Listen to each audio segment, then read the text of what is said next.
Hello, and welcome to the volunteer training for the Amphibian Migrations and Road Crossings Project. I'm Laura Heedy, the Conservation and Land Use Program Coordinator with the New York State DEC's Hudson River Estuary Program and Cornell University.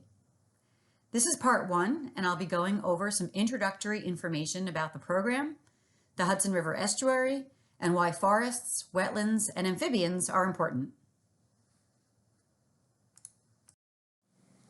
First, let's start with some background information. The Hudson River Estuary Program is a non-regulatory program within the New York State Department of Environmental Conservation, or DEC. We're unique within the DEC as we work within 3 different DEC regions because we take an ecosystem-based approach at conserving and restoring the Hudson River. So we're focused on the entire Hudson River Estuary portion of the river, as well as its surrounding watershed, which includes the lands and water bodies that drain into the estuary. All of the estuary program's work is outlined every 5 years in a Hudson River Estuary Action Agenda, which is available on the DEC website if you're interested in learning more. But just to give you an overview, I've listed the 6 key benefits that our program staff and partners are focused on achieving for the ecosystem as well as for the people who live in the estuary watershed. Those 6 key benefits range from conserving a vital estuary ecosystem and clean water, to helping communities be resilient in the face of climate change, to conserving fish, wildlife, and habitats, preserving scenery, and providing opportunity for education, river access, recreation, and inspiration. Now for a little geography on the Hudson River Estuary. The estuary is essentially an arm of the sea connected to the ocean and tidal. And this tidal portion of the Hudson is what we call an estuary. And it continues for about 150 miles from New York Harbor to Troy, where the dam at Troy prevents the tidal influence from extending even farther north. So of course the Hudson River originates way up in the Adirondack Mountains, but the tidal portion, or the estuary, is the portion of the river south of the Troy Dam. Now the map on the right shows the boundary of the estuary watershed in green, and that's all the land that drains into that tidal portion of the Hudson. And as you can see, it happens to align fairly closely with the 10 counties that border the estuary, to the west and to the east.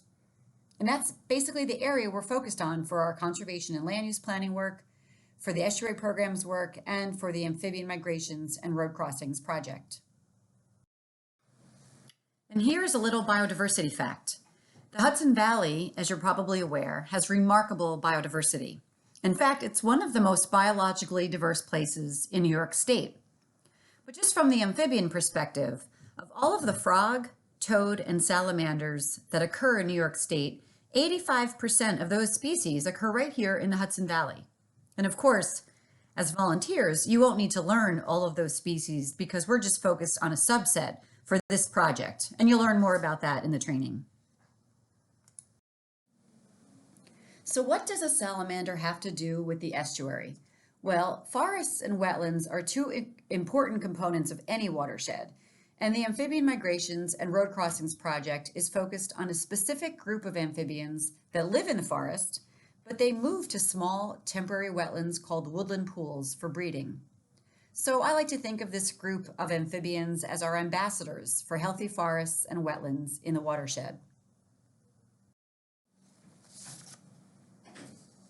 So let's talk for a minute about what is a woodland pool. This is a photo here of a woodland pool in a mixed deciduous and coniferous forest. As an example, woodland pools are small wetlands that are seasonally flooded and are located in the forest. You might also be familiar with the term vernal pool, which is a similarly seasonally flooded wetland. And a woodland pool is basically a vernal pool, but in the forest. Typically, they're only about an acre in size, but they can be larger and they can be smaller. They sit in an isolated depression or a small basin in the forest. In this photo, you can actually see there's a slope to the forest floor behind the pool.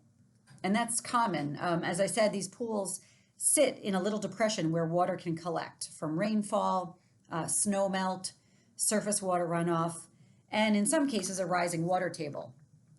They often hold water in the fall, the winter, and the spring, but because they are not connected to streams, they typically dry up in the summer.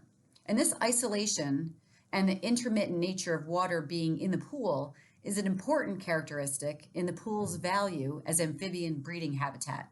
Because if the pools aren't connected to a stream and they dry up part of the year, it means they can't support fish. And so, without fish predators to eat the tadpoles, the egg masses, the salamander larvae, these pools are critical breeding habitat and nursery habitat for the forest amphibians that are the focus of this project, in particular wood frog, Jefferson and blue-spotted salamander complex, and spotted salamander, which you'll learn more about in the training. So what does a salamander and this group of amphibians have to do with the estuary?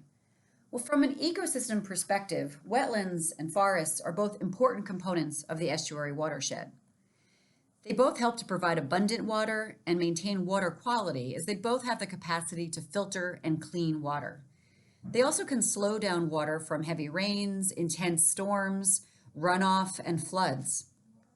Trees, for example, can help to intercept rainfall, and wetlands can store and slowly release water into the ground or to streams and other surface waters. In fact, the EPA estimates that a single acre of wetland can store 1 million gallons of water. So the benefits from wetlands and forests are important for water. They're also important for our ability to adapt to a changing climate. Forests in particular help to store carbon and moderate temperatures, as well as improve air quality.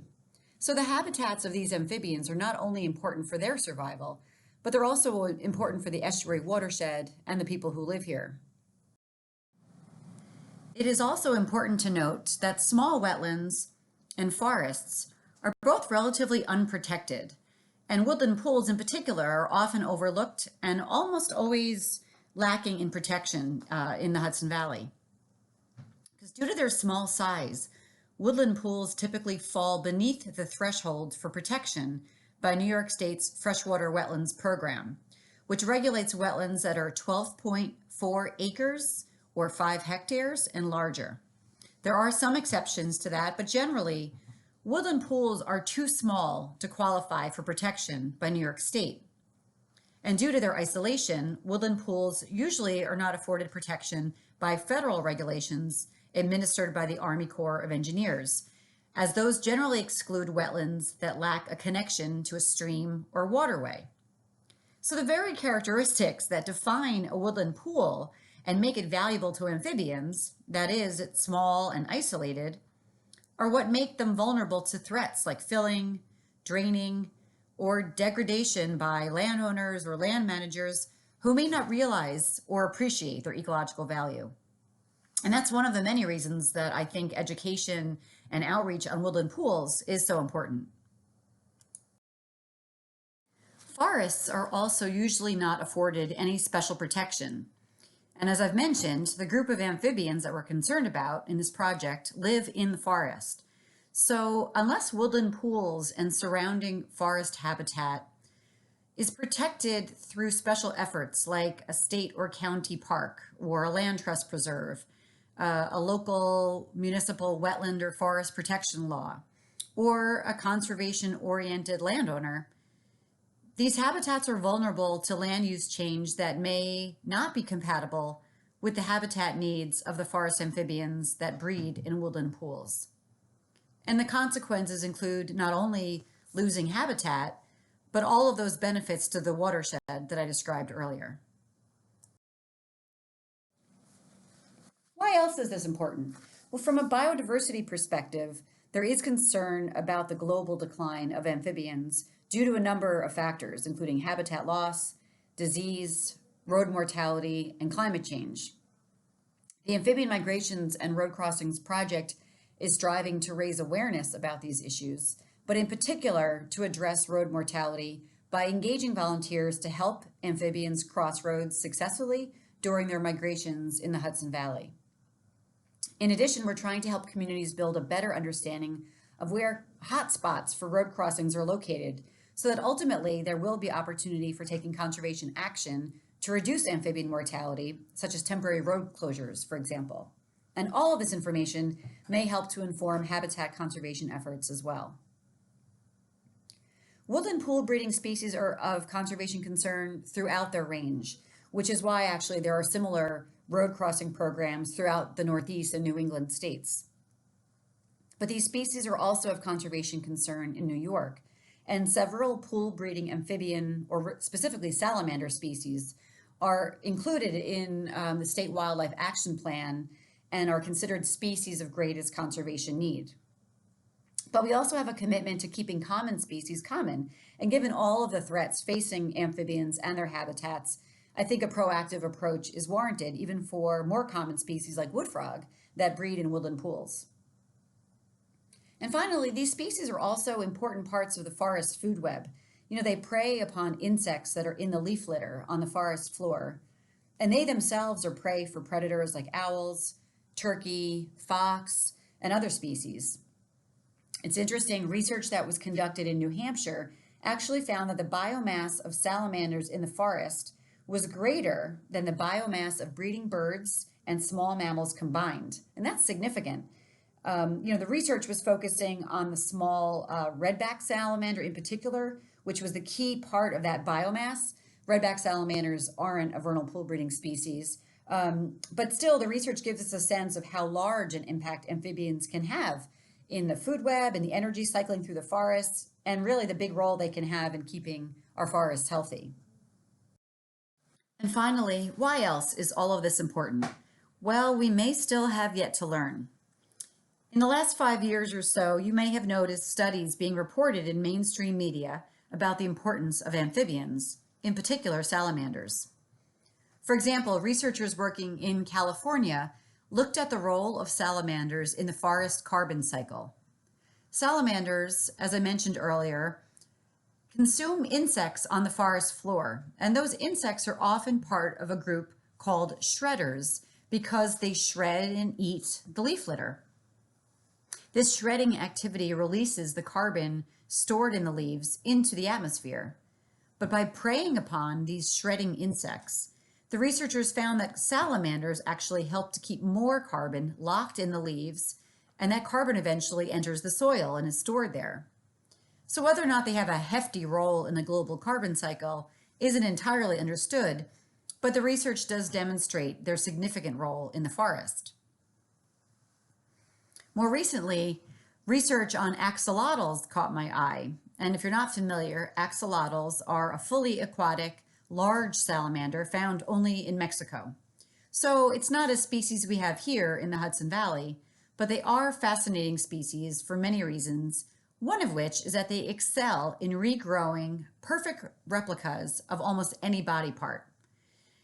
And this ability to regenerate body parts may actually have implications for advancing human medicine, specifically human regenerative medicine.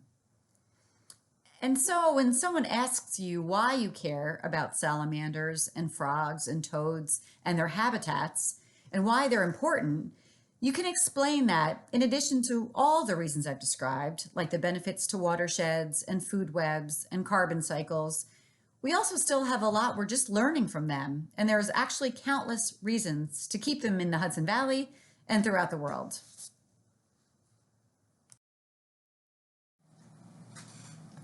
That concludes part 1 of the volunteer training. Thank you so much for joining me. I hope you'll continue to the next presentation, part 2, to learn about woodland pool breeding amphibians and their migrations. Thanks again.